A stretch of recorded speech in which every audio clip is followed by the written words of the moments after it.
cette saison soit la tienne. Que cette année ne s'achève pas si tu n'es pas vécu une large et grande bénédiction. Je prie afin que ton corps puisse supporter toutes les bénédictions qui te seront léguées avant cette année. Seigneur,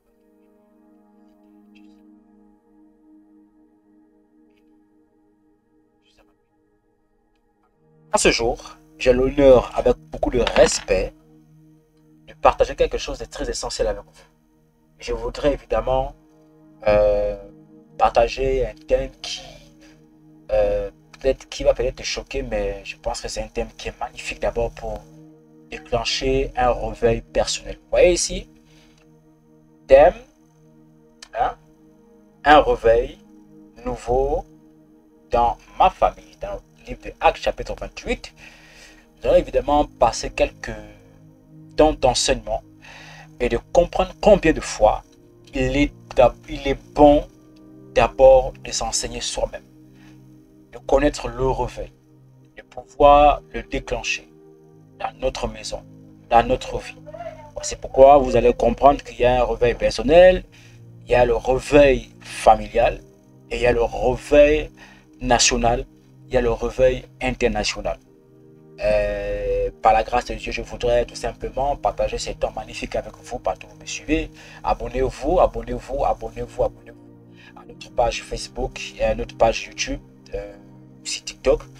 Que la main de Dieu soit sur vous et votre partage. Nous ouvrons ensemble le livre de Luc, acte 28, et lisons. Après nous être sauvés, nous reconnûmes que l'île s'appelait Malte. Les barbares nous témoignèrent une bienveillance peu connue et ils nous recueillèrent tous auprès d'un grand feu qu'il avait allumé parce que la pluie tombait et qu'il faisait grand froid.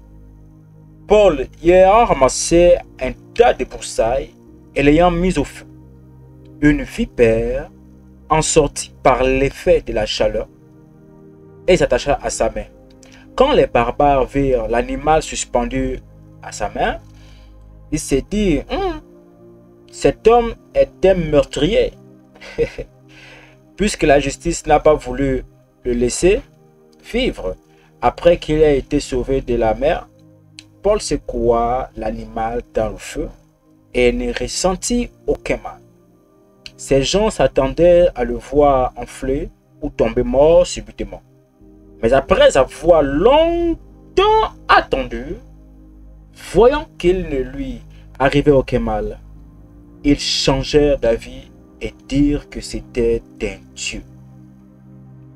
Tous ont changé d'avis et dirent que c'était un God. C'est une histoire de Paul qui partait d'un autre pays et puis le bateau avait chaviré. Et puis tous ils ont atterri dans l'île qu'on appelle Malte.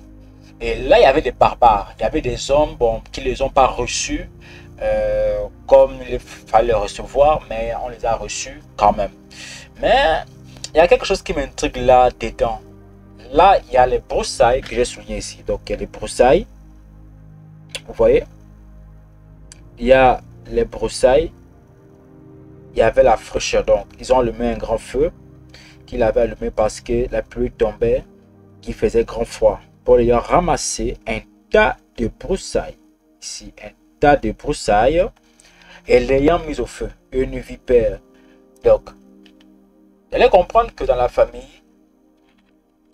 nous devons évidemment déclencher ce qu'on appelle le réveil personnel. Lorsque le réveil personnel est déclenché dans la famille, dans votre vie d'abord, à ce moment, ça impacte aussi votre famille. Vous verrez que lorsque dans une famille où il n'y a que des païens, lorsque la main de Dieu ou la puissance de Dieu se manifeste sur l'un d'eux, sur un membre de la maison, vous allez constater un changement dans l'immédiat. Vous allez constater premièrement un changement où la personne sera choisi, mettre à part. Il sera à part, il sera un homme mis à part. Et dans d'autres parties, vous verrez qu'il y a des changements dans plusieurs secteurs, tels que la famille, le professionnalisme, et puis au sein du ministère.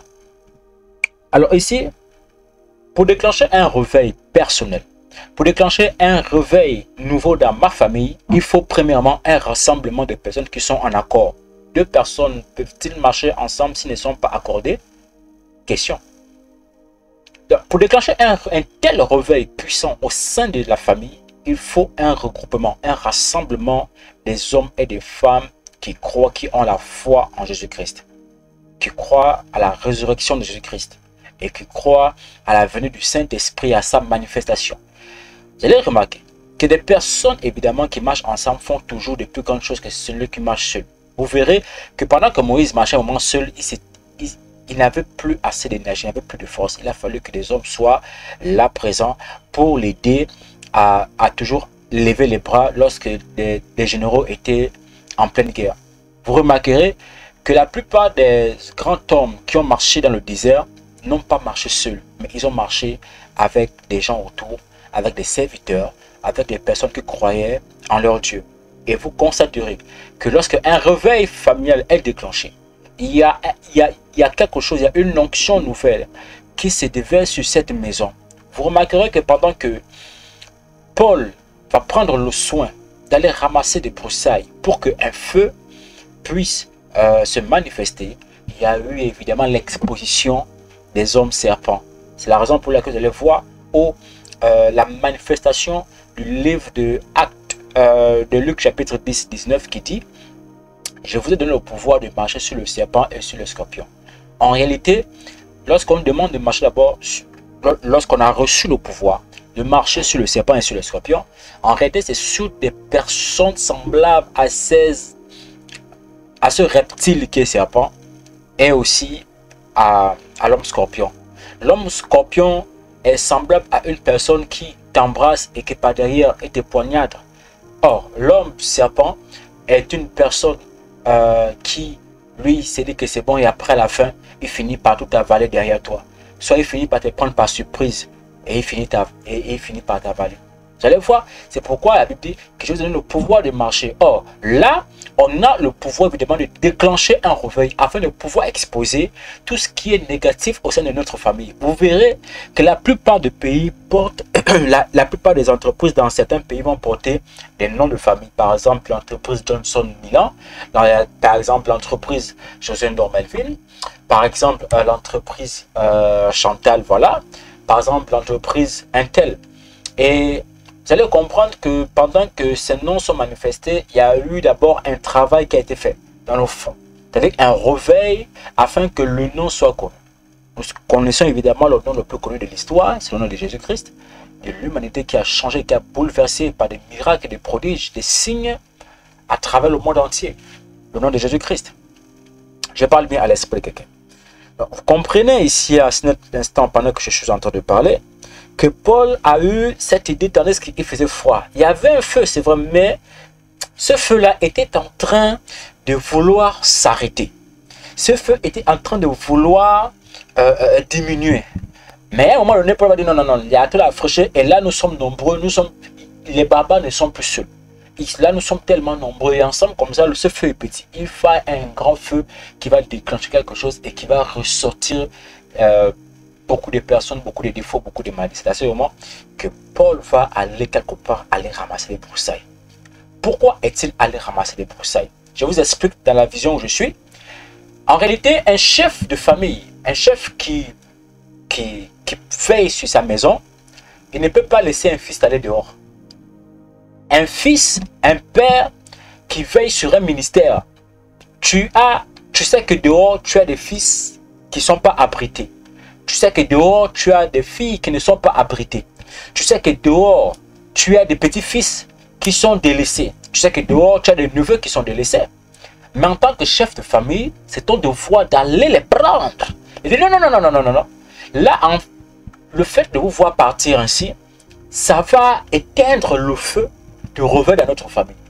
Donc, j'ai besoin de vous afin que notre valeur, le respect, l'influence soit encore au-delà des limites et de l'entendement des hommes. Pour ça, j'ai besoin de vous. Donc, il est allé ramasser des broussailles, qui étaient l'ensemble des personnes qui étaient perdues, qui étaient égarées, pour ramener ces hommes-là à la source et pour ensuite, ensemble, déclencher un recueil extraordinaire. Frère, Paul a montré un exemple aux barbares. Mais vous regardez ce qui va se passer. Alors, ce qui va se passer, c'est que pendant que cet homme était en train de mettre des broussailles dans le feu, il faut savoir qu'il y a des hommes qui sont tellement têtus qui n'aiment pas accepter l'aide d'autrui. C'est à ce moment que pendant qu'il mettait alors des broussailles dans le feu, une vipère surgit de nulle part, s'attacha à son bras et a mordu Paul. Paul était là, c'est quoi l'animal, selon l'autorité de Luc 10-19, il va secouer l'animal dans le feu. C'est à ce moment que vous allez voir l'effort d'être unis, l'effort de se rassembler, l'effort d'être en groupe peut faire fuir beaucoup d'ennemis autour de nous. Remarquez qu'après qu'il eut ramassé des broussailles et qu'il a complété dans le feu qui était là, la Bible explique très clairement que les effets du feu deviennent intenses, qui exposa la présence de la vipère. Et la présence de la vipère, donc, pendant que la vipère était en train de ressentir la chaleur du feu, il va mordre le bras de Paul. Il va mordre cet homme. Il va mordre ce serviteur de Dieu. Et ces barbares étaient là. Ah oui, c'est lui, c'est un sorcier, voilà. Il pense que quoi? Il pense que lui peut regrouper la famille. Il pense que quoi? Qu'il est le dessus de la famille. Que croit-il qu'il peut être pour nous? Il pense que quoi même là? Lui, il pense que le fait qu'il a des montres, le fait qu'il a des voitures, qu'il est qui celui-là? Il pense que le fait qu'il a l'onction, il est qui? Parler de Dieu, bah, mais il est qui celui-là? Mais tous étaient là en train de prophétiser sur sa personne, disant que cet homme-là, c'est un meurtrier, c'est un sorcier, c'est un tricheur, c'est un bandit, c'est un violeur. Mais les barbares étaient là, en train de prophétiser. C'est-à-dire que dans la famille, nous avons des personnes que nous sommes en train d'aider parce qu'il y a cette fraîcheur, mais que nous voulons activer une chaleur. Ces hommes-là, ces mêmes hommes vont se lever contre toi. C'est la raison pour laquelle Matthieu va dire c'est que l'homme aura pour ennemi les gens de sa maison. Or, en réalité, ce que Paul était en train de faire, ce n'était pas quelque chose qui était mauvais, mais c'était quelque chose pour réchauffer, pour réunir, pour renforcer la famille, afin que non seulement le nom, mais la réputation soient évidemment reparis. Lui, il est qui, évidemment? Et après, vous allez voir avec la confusion totale, selon l'autorité qui était évidemment en lui, la Bible explique, il secoua l'animal dans le feu. Et à ce moment, l'animal mourut et tout le monde était là étonné. Tous changèrent d'avis. Alors, quand on va lire ici, ok. Donc, au verset 5 de Actes chapitre 28, Paul secoua l'animal dans le feu et ne ressentit aucun mal. Ces gens s'attendaient à le voir enfler ou tomber mort subitement, mais après avoir longtemps... Donc, vous comprenez qu'ils étaient en train de conspirer sur la mort de ce serviteur. Et il y a beaucoup de personnes qui peuvent conspirer contre toi parce que tu es en train de les aider, mais tu as eu un petit choc. Peut-être que tu as glissé, tu es tombé. Ils diront, on savait que cet homme-là, ce qu'il faisait, ce n'était pas la vérité. Pourquoi est-ce qu'il nous a amenés ici? On savait.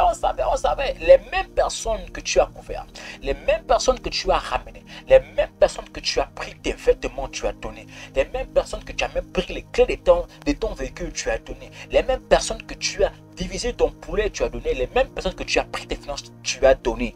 Ce sont ces personnes où quand tu chutes, tout le monde disparaît, commence à parler sur toi. On savait que cet homme était une mauvaise personne. On savait que cet homme, il était vraiment bizarre. On savait que cet homme n'avait pas... non, cet homme-là, c'est un sorcier. On savait ça. C'est un bandit. On le savait que c'est un bandit. Et après, vous savez, après les bienfaits de mon Dieu, après les bienfaits de ceux... Écoute, moi je vais vous dire quelque chose. Écoute, l'un des secrets dans la réussite, c'est la honte. Et que quand les personnes viennent vous font la honte, à ce moment-là, l'Éternel s'élève et dit non.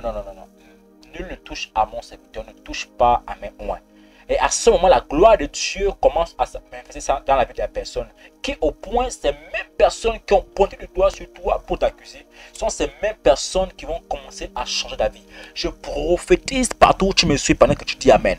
Les personnes qui ont ciblé ta mort, les personnes qui ont ciblé ta paralysie, les personnes qui t'ont lancé des maladies, ceux qui t'ont accusé, tes grands accusateurs, sont ces mêmes personnes qui viendront demander pardon, tu n'as pas dit Amen, sont ces mêmes personnes qui viendront se repentir devant toi, sont ces mêmes personnes qui changeraient d'avis, disent ah mon frère, pardon, on est désolé, tout ce qu'on a dit là, on ne le pensait pas. Ces mêmes personnes vont revenir. Mais écoute, l'histoire raconte ici que pendant que cet homme est allé de secouer le serpent, il avait déjà été mordu. Ça veut dire que les morsures là n'avaient pas effet sur lui, que les morsures qui étaient n'avaient pas effet sur lui. Voici pourquoi il a dit que si je vis, ce n'est plus moi qui vis, mais c'est Christ qui vit en moi. Dans le livre de Galates chapitre 2 verset 20, que c'est Christ qui vit en moi. Donc, vous comprenez que le sang qui coule en moi, ce n'est pas un sang qui est capable de pouvoir ramasser n'importe quel poison. C'est à ce moment qu'il va résister. Il va résister jusqu'à ce que tous changèrent d'avis. Et ils ont longtemps, et voyant qu'il lui arrivait aucun mal, ils changèrent d'avis et dirent que c'est un Dieu. Beaucoup de personnes qui t'ont condamné, beaucoup de personnes qui t'ont insulté, des personnes qui se sont moquées de toi, ces personnes changeront d'avis sur toi. Tu n'as pas dit Amen, je prophétise partout, tu as dit Amen, que toutes les personnes, même depuis ta naissance, ils ont dit que tu ne feras rien. J'annonce que à partir de maintenant, ils seront confondus et ils viendront déclarer les bénédictions sur ta personne au nom de Jésus-Christ de Nazareth. Vous comprenez que à ce moment, pendant qu'il était en train, d'effectuer un ramassage de broussailles pour déclencher un réveil personnel, pour déclencher afin que l'intensité du feu devienne énorme. À ce moment-là, ces personnes se sont levées. Paul là, toi tu penses que tu es qui? Et comprenez que sans blague, ce sont des choses qui arrivent dans des familles. Et beaucoup de personnes sont victimes de ces choses. Beaucoup de personnes souffrent dans ces choses. Beaucoup de personnes sont victimes des critiques. Tu as appris quelque chose, tu as aidé un frère, tu veux réconcilier la famille. Un frère est parti longtemps, deux frères est parti, troisième frère est parti. Mais toi, l'Esprit de Dieu est venu sur toi, tu es allé ramasser, tu es allé prendre ses frères et de dire, oh frère, pardon, s'il vous plaît, revenez à la maison. Parce que si on reste seul, comment c'est pas bien, revenez. Et ces mêmes personnes que tu vas encore aller, ce sont eux qui vont encore monter sur toi et diront, oh lui là, oh, il veut quoi qu'il est trop quoi, il veut quoi qu'il est trop quoi, qu'il a trop l'argent ou quoi.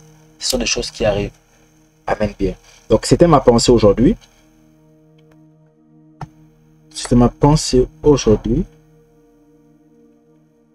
Au moins que la grâce de Dieu, que Dieu vous donne encore cette capacité de pouvoir tout surmonter, tout gérer, de pouvoir tout résister. Donc vous pouvez évidemment lire le livre de Luc chapitre 10-19, le livre des Actes 14. On va prendre Acte 14, verset 11. Acte 14, au verset 11. Vous allez voir ici, à la vue de ce Paul avait fait la foule, éleva la voix et dit en langue, les Caoniens, ah, les dieux.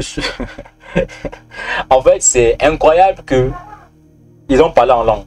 Écoutez bien, Acte chapitre 14 au verset 11. Écoutez bien, pour mieux comprendre, lisez un peu à partir du verset 10 qui dit, d'une voix forte, lève-toi droit sur tes pieds, et il s'éleva d'un bond et marcha.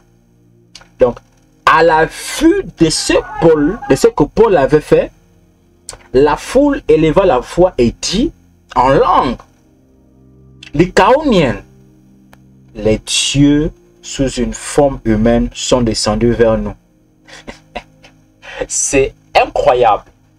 Donc, vous verrez, les gens vont te critiquer, les gens vont te mépriser, les gens vont t'insulter.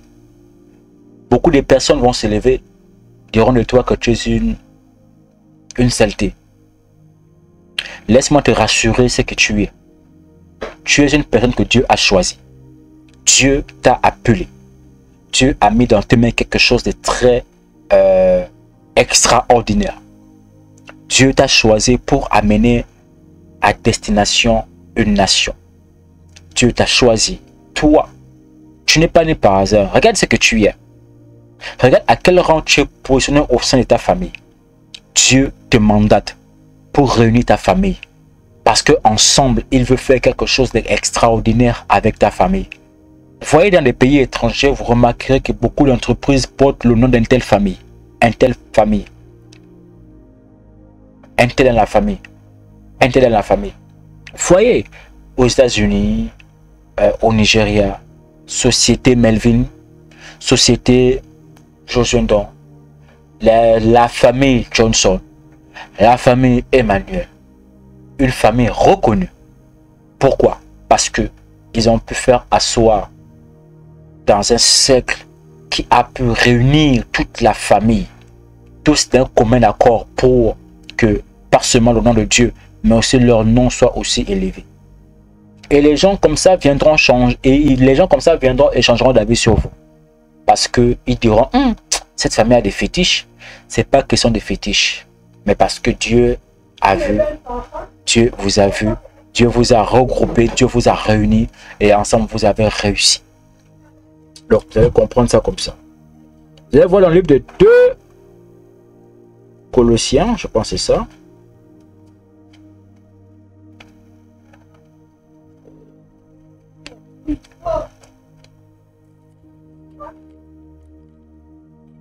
Colossiens, je vois. Colossiens. Barakaya Basakaya. Ce n'est plus l'heure de dormir. Ce n'est plus l'heure de dormir, mais c'est l'heure de vous réveiller enfin du sommeil du Romain.